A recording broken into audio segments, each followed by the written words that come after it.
चुनावों की घोषणा होते ही नेताओं में बयानबाजी तेज। गांधीनगर सीट पर इस बार है रोचक मुकाबला। नवीन चौधरी ने लगाए आरोप, लवली ने दिया जवाब।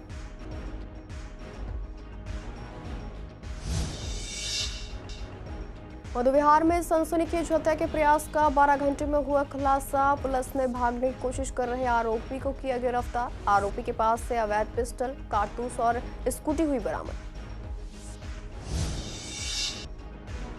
पुलिस ने बलात्कार के आरोपी पैरा जंपर को किया गिरफ्तार। जयराम सिंह की गिरफ्तारी से पुलिस ने की कड़ी मेहनत। 6 साल की बच्ची के साथ बलात्कार का है मामला।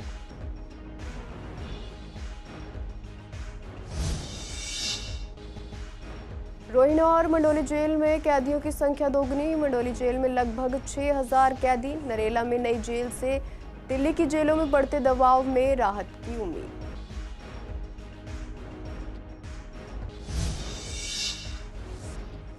रेलवे की पार्किंग नीति पर यात्रियों और ऑटो चालक का असंतोष। ऑटो चालकों को दोबारा एंट्री के लिए देना होगा 35 रुपए का शुल्क। यात्रियों ने शुल्क नीति में बढ़ोतरी को बताया गलत।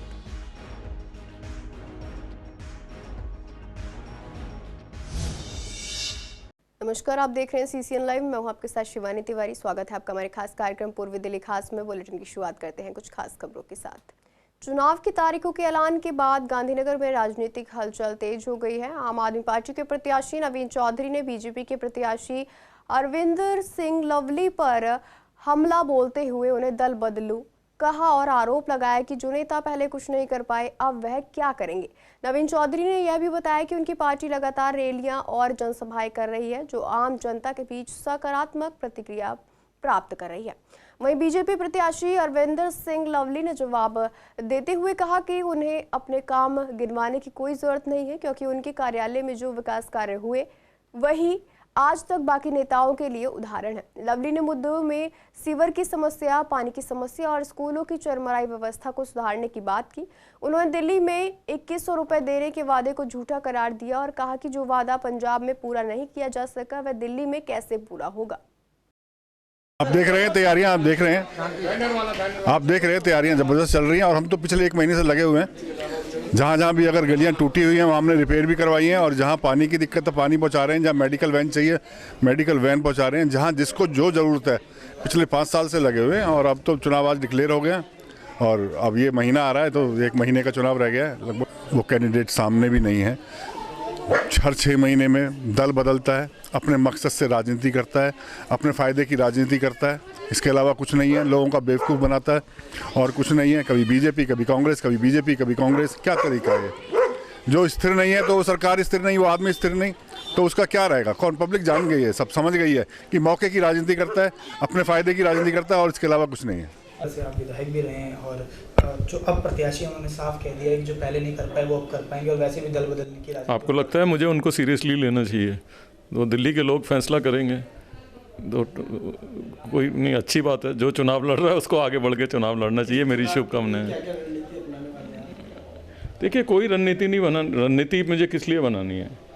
गांधीनगर के लोग मुझे जानते हैं, दादा से लेके पोते तक, ठीक है, सबको जानते हैं। आप मेरे सामने वाले प्रत्याशी की बात कर रहे थे, वो किसके आदमी थे, वो किसके नीचे काम करते थे, तो ये मुझे किसी को बताने की ज़रूरत थोड़ा है। तो गांधीनगर के लोगों के साथ मेरा एक रिश्ता रहा है और मुझे गांधीनगर के लोगों को ये बताने की ज़रूरत नहीं है कि मैंने क्या किया। इतना चौड़ा पुश्ता जो है वो अपने आप साबित करता है।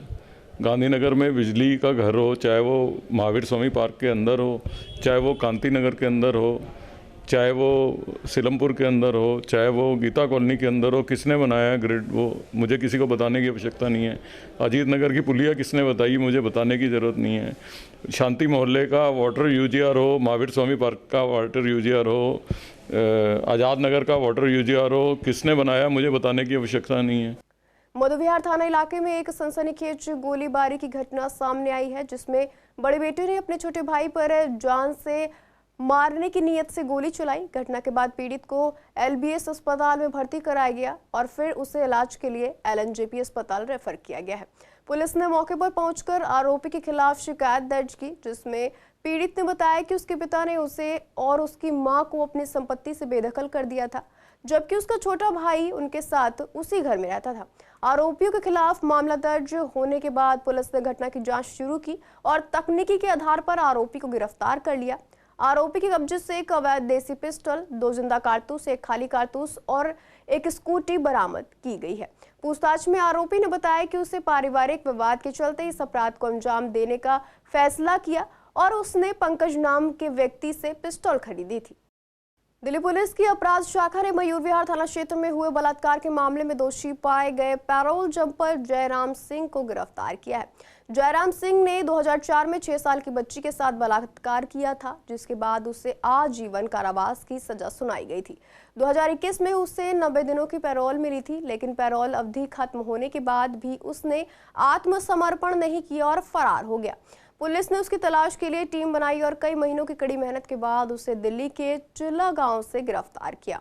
आरोपी जयराम सिंह, जो शादीशुदा है और 2 बेटे और 2 बेटियों का पिता है, दिल्ली में 1992 से रह रहा था और रिक्शा चलाकर अपना जीवन यापन करता था।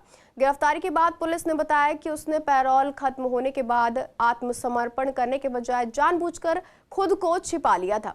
पुलिस ने आरोपी के परिवार और रिश्तेदारों से संबंधित जानकारी इकट्ठा की और उसके संभावित ठिकानों की पहचान की। इसके बाद पुलिस ने जाल बिछाकर उसे गिरफ्तार किया। आरोपी के खिलाफ अब कानूनी कार्रवाई की जा रही है। दिल्ली के तिहाड़, रोहिणी और मंडोली जेल परिसरों में कुल 16 जेलें होने के बावजूद कैदियों की संख्या लगभग दोगुनी है, जबकि इन जेलों की कुल क्षमता 10,026 है। वर्तमान में इन्हें 19,600 से ज्यादा कैदी बंद है। इस स्थिति को लेकर नरेला में एक नई जेल के निर्माण से कुछ राहत मिलने की संभावना जताई जा रही है। इसी संदर्भ में जब हमने मंडोली जेल के बारे में जानकारी ली तो उत्तर पूर्वी दिल्ली के हर्ष विहार स्थित मंडोली जेल के अधिकारियों ने बताया कि मंडोली जेल में कुल 6 जेल बनाई गई हैं, जिनमें एक महिला जेल और 5 पुरुष जेल शामिल हैं। हर एक जेल की एक सेल में कैदी की क्षमता 500 से 750 के बीच है। हालांकि मंडोली जेल में केवल 3000 कैदियों के लिए स्पेस है, जबकि अभी वहां लगभग 6000 कैदी हैं। आनंद विहार रेलवे स्टेशन की ऑथराइज प्राइवेट पार्किंग में यात्रियों और ऑटो चालकों को भारी परेशानी का सामना करना पड़ रहा है। यहाँ 17 मिनट तक पार्किंग करने पर 50 रुपए का शुल्क लिया जाता है, लेकिन जैसे ही पार्किंग का समय 17 मिनट से 1 सेकंड बढ़ता है तो 200 रुपए का जुर्माना लागू होता है। यात्रियों का कहना है कि यह शुल्क नीति बहुत ही गलत है और रेलवे को इस पर दोबारा सोचने की जरूरत है। दूसरी ओर ऑटो चालकों को 35 रुपए का शुल्क केवल एक बार की एंट्री के लिए देना पड़ता है। अगर उन्हें दोबारा स्टेशन के पास आना हो तो उन्हें फिर से 35 रुपए चुकाने पड़ते हैं। इस वजह से दोनों वर्गों में असंतोष बढ़ रहा है और लोग रेलवे से इस नीति में सुधार की मांग कर रहे हैं, ताकि यात्री और चालकों को ज्यादा बोझ से बचाया जा सके। जो 1 मिनट ऊपर होता है तो गलत है ना, 200 रुपये चार्ज लग रहा है। ये बेचारे कहाँ से देंगे गरीब आदमी? और की हाँ बिल्कुल आराम से, ज़्यादा भी लग जाता है टाइम। देख रहे हो ट्रैफिक कितना होता है। वो फिर इधर पर्ची देखते हैं, फिर ले लेते हैं दोबारा, तो एक्स्ट्रा लेते हैं ये। हाँ, कार वालों से भी लेते हैं। अगर दोबारा सवारी लेकर जाओगे फिर भी 35 रुपये देने पड़ेंगे। हाँ, हो सकता है, हम अपने ऑटो के बारे में जानते हैं। जहाँ से एंट्री हम करते हैं वहाँ से और यहाँ निकलने में कम से कम 10 मिनट चाहिए। 10 से 15 मिनट। अगर सवारी भी आया, चाहे हम बुक भी किए, ओला किए, चाहे कुछ भी किए, सवारी भी ढूंढने में लगा देते हैं 5 मिनट ऊपर। भैया यहाँ है, लोकेशन है, वहाँ है। लेकिन इसकी तो बस भाई नंबर बढ़े, पॉइंट बढ़े, बस 200 रुपये चार्ज, 150 रुपये चार्ज, इसका तो अलग ही काम। हम लोग कभी भी बढ़ते हैं, बहुत से सवारी नहीं देते, सवारी लड़ने लग जाते। भाई सवारी का हम क्यों दें भाई? सवारी का मतलब ही नहीं होता। पहले ही हम लोग भी ऑटो चलाते हैं, ऑटो का एंट्री करते हैं, वहाँ 35 रुपये हमसे चार्ज कर लेता है। चाहे तुम्हें सवारी मिले चाहे ना मिले, तुम बाहर निकलते फिर दोबारा तुम जा नहीं सकते। अगर ओला ऊबर से भी उठाने जाते हैं सवारी, तो सवारी को 10-15 मिनट तो ढूंढने में लग जाते हैं, और फिर जाम, ट्रेन आती हो तो जाम भी लग जाता है अंदर, तो टाइम ज़्यादा लग जाता है, तो एक्स्ट्रा पैसे ले लेते हैं। दिल्ली के पूर्वी जिले में साइबर पुलिस ने 2024 में एक महत्वपूर्ण उपलब्धि हासिल की है, जब उन्होंने ऑनलाइन साइबर धोखाधड़ी के पीड़ितों से लगभग 4.5 करोड़ रुपए की धोखाधड़ी की गई राशि वसूलने में मदद की। इस दौरान पीड़ितों को कई धोखाधड़ी के रूपों का सामना करना पड़ा, जैसे कि नौकरी, उधार और सेक्सटॉर्शन धोखाधड़ी। कई मामलों में आरोपियों को गिरफ्तार किया गया और पीड़ितों को उनकी राशि वापस कर दी गई है। एक मामला 71 साल के कृष्ण गुप्ता का था, जिनसे 8,59,910 रुपए की सेक्सटॉर्शन धोखाधड़ी की गई, जिसमें राजस्थान के आरोपियों को गिरफ्तार किया गया है। साइबर पुलिस ने कुल 10 धोखाधड़ी गिरोह का भंडाफोड़ किया, 37 अपराधियों को गिरफ्तार किया है। बाकी 75 साइबर अपराधियों को पकड़ा है। 2024 में 78 साइबर जागरूकता कार्यक्रमों के जरिए 10,650 नागरिकों को जागरूक किया गया। साइबर अपराध के शिकार होने पर नागरिकों से अपील की जाती है कि वे तुरंत रिपोर्ट करें और खुद को सुरक्षित रखें। दिल्ली चुनाव को लेकर कांग्रेस ने महिला वोटरों को लुभाने के लिए एक बड़ा ऐलान किया है। सोमवार को कांग्रेस ने अपनी प्यारी दीदी योजना की घोषणा की, जिसमें उन्होंने सत्ता में आने पर हर महिला को 2,500 रुपए मासिक देने का वादा किया है। इस घोषणा को लेकर पूर्वी दिल्ली के नेताओं ने अपनी प्रतिक्रियाएं दी। आम आदमी पार्टी के नेता दीपक सिंगला ने कहा कि दिल्ली में आम आदमी पार्टी की सरकार बनने जा रही है और वह अपना वादा पूरा करेंगे, जिसमें महिलाओं को 2,100 रुपए की मासिक राशि मिलेगी। उन्होंने कहा कि कांग्रेस और दूसरे दल केवल चुनावी वादों के सहारे जनता को भ्रमित कर रहे हैं।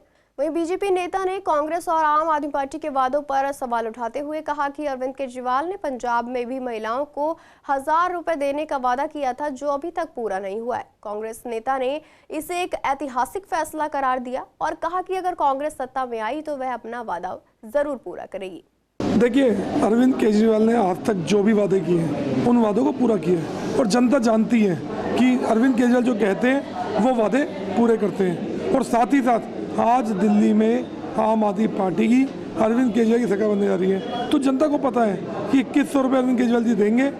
कांग्रेस ने ना पहले कभी वादे पूरे किए, ना आगे कभी पूरे करेंगे।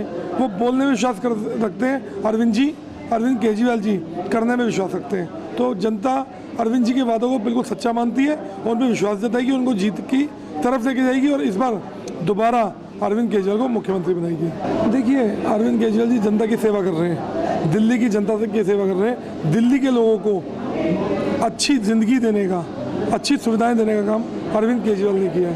और मैं तो चाहता हूँ कि सबको अरविंद केजरीवाल की राह पे चलना चाहिए, चाहे बीजेपी हो चाहे कांग्रेस हो। अरविंद केजरीवाल को फॉलो करना चाहिए और अरविंद केजरीवाल के पद चिन्हों पे उनको चल के पूरे देश में इस तरीके से काम करने चाहिए। केजरीवाल अपने नाकामियों से बचने के लिए जिस तरह आनन फानन घोषणाएं कर रहा है, उसने दिल्ली की बहनों को 2,100 रुपये प्रति माह देने की कोशिश की और कांग्रेस ने उसकी नकल करते हुए झट से 2,500 रुपया प्रति बहन को देने का उन्होंने घोषणा की।